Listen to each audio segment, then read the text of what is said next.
going to hear about architecting an artificial intelligence ontology system. And to present that, we have Anne Clark, AI ontologist from Nearmap, who has also been assisted in this presentation by Zeph Yap. But we're going to give the floor, Anne, to you, I think, to see your slides and hear your presentation and hopefully have some good questions and conversation at the end. So, Anne, are you there? Am. Yes, you are. Great. I can see you. I can see your slides ready to go. So the floor is yours. Wonderful. Thank you so much. Well, good morning from Sydney, Australia. I'm Anne Clark, and I'll be presenting on the work done with my colleague Zeph Yap.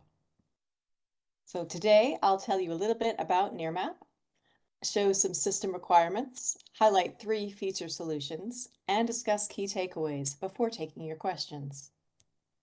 Nearmap is an aerial imagery geospatial intelligence company that uses its own patented camera systems and processing software to capture wide-scale urban areas in the United States, Canada, Australia, and New Zealand. Artificial intelligence at Nearmap was launched in 2020. Definitions are the foundation of AI decisions. We rely on expert labelers to manually tag classes like buildings, power poles, lawn grass, and more in our imagery. This becomes the labeled dataset used to train our powerful machine learning model that feeds into industry-specific data products. With the ontology, we want to be able to answer questions such as, is a solar hot water system different from a photovoltaic solar panel? Is that rust or dead leaves on a roof? To answer these questions and more meant to define and model relationships between objects in the livable world. When I joined Nearmap, definitions, logic rules, and labeling instructions were managed as text in a wiki.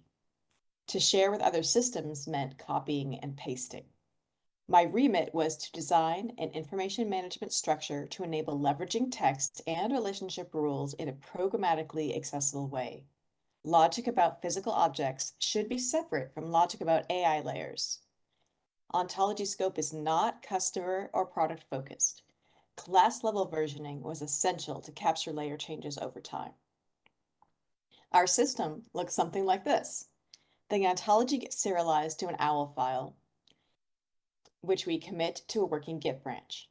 When we push the commit, a Circle CI job extracts any information we know will be commonly accessed and passes it to our backend API.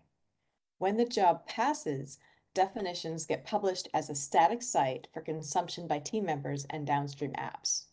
We currently use Neo4j to import RDF XML files without us having to parse them ourselves. Our backlog includes exploring additional visualization and analytics capabilities. Next, I'll highlight 3 key system design solutions: architecture, image storage, and versioning.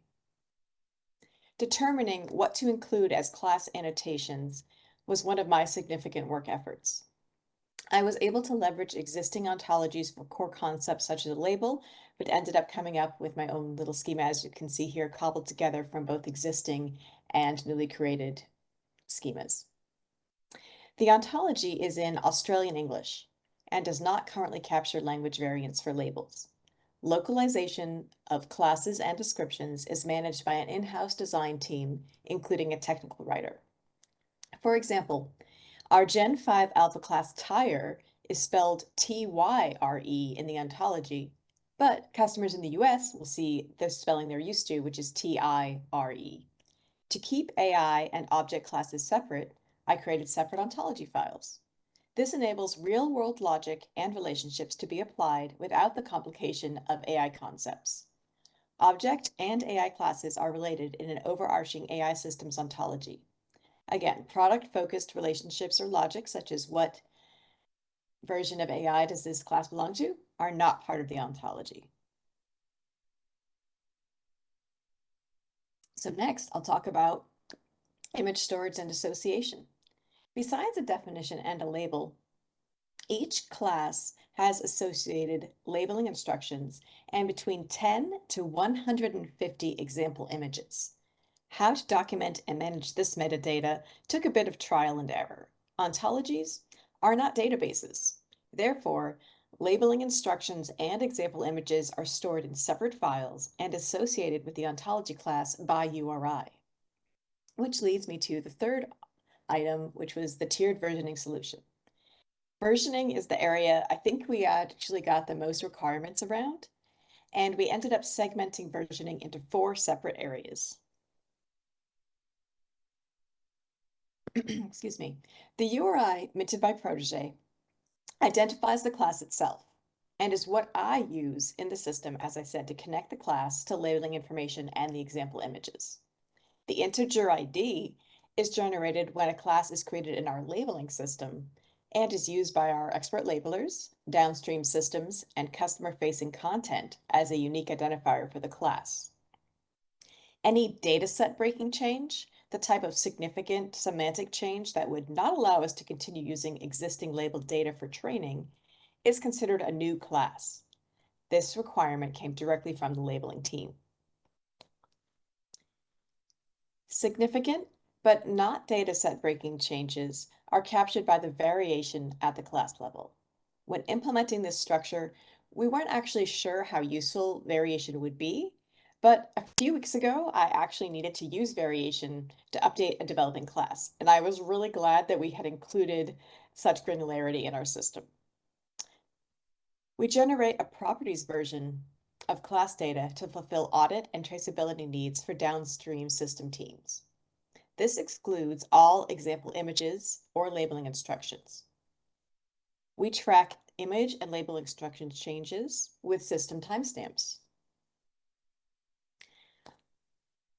One early lesson learned was that not all pain points or challenges about language management can be solved by technology, such as quality control over all of your metadata fields completed, or how to define a new class.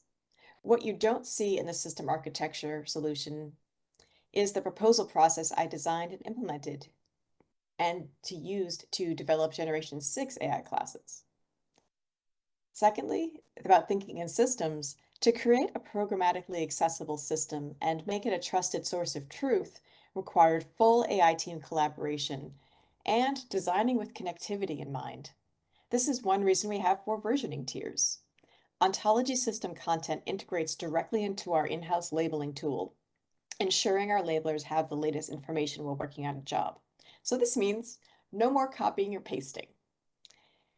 We have additional internal systems to integrate with and some logic-focused backlog items, which leads to my third point. I could have spent years testing and teasing out the nuance of each class and modeling relationships between them, but then we wouldn't have a working or usable ontology system right now.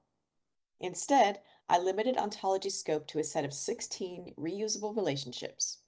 We got the system itself in place and in use, and plan to continue evaluating relationships based on team requirements. With that, I thank you and look forward to any questions. Thank you very much, Anne. That was a lovely guided tour. I appreciate the slides. It was very easy to follow, especially at this point of the day when I know people have taken in a lot of information. So that is much appreciated by myself and I'm sure our audience as well. We do have questions, however, just for you, just to elaborate a bit more on some of the topics you raised. So one question is asking, could you explain what are the artificial intelligence specific relationships and rules and how they differ from objects and their relationships? Feel free to expand on that because I think that is something that a couple of people also picked up on that they want to know more about. That's a great question. So for example, some AI relationships are, is the class line of sight or non-line of sight? And that's if imagine you're looking from the air down at a building or a tree. Can you see through the tree to what's on the ground? Or do you not see through the tree and the tree is literally your line of sight? Does it block anything below it? And that has some implications for how our model works and for how we label. But we thought that that kind of information and relationships would clutter what things are in the real world. So we decided to keep a separate ontology for those kinds of relationships. And in which way do artificial intelligence-specific relationships and rules allow machines to enhance the capabilities of the human mind. This is a topic that has come up a few times with previous speakers. It's obviously something we're going to talk about at Endorse conference every year. But where do we find that nice balance? How do we get the AI to work together with the human linguists and ontologists so that we get the best of both worlds? That's actually where we're looking at a lot of things right now. What I started with the ontology was building out layers we had already created. So we have about 78 layers that are currently available to the public and about 150 total in the background. And as I said before, any logic, so subclass, superclass, or type of roof material or type of vegetation height, those kinds of items were only written as text. And so what I'm working with the data scientists now is to actually identify what of those logic statements can we use as rules that they can then use to help tweak their models a bit. The question I asked in the beginning was, can you tell rust on a roof versus dead or dried leaves? And so one rule we have is that rust can only happen on a metal roof. So if the roof isn't metal, you already know that it's not rust. And so that's a simple rule about the physical properties of something that we can implement, and it can be used to help train the model to make it give better predictions. And because again we've so many public policy experts and public administration experts here, can you give us some examples of where you might see this used in public administration, or how that might develop jobs in the future in that area? A lot of our current customers use these things, especially during the pandemic when they couldn't go out to sites. So a lot of our customers are using it as a site evaluation tool. And so I see the competencies needed for identifying content through AI results versus actually going out to a physical site is a little bit of a shift in thinking. It can also be a good thing for safety, where if someone doesn't actually have to physically get on the roof, which is sometimes a very unsafe place to be, they can look at our imagery, kind of get a feeling of what does the roof look like, what's the quality, and make their evaluations virtually. And then if they do have to go to the site, they can then have some ideas of what they're looking at and be prepared for, how long of a ladder do I need?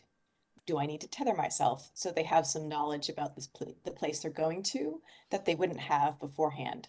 And so I think there will be more roles, like I said, that will need more of this data competency along with that technological and industry know-how of when they look at a roof instantly saying, oh, that's ponding or that's this kind of damage. So I think it's an addition of skills that will increase those roles.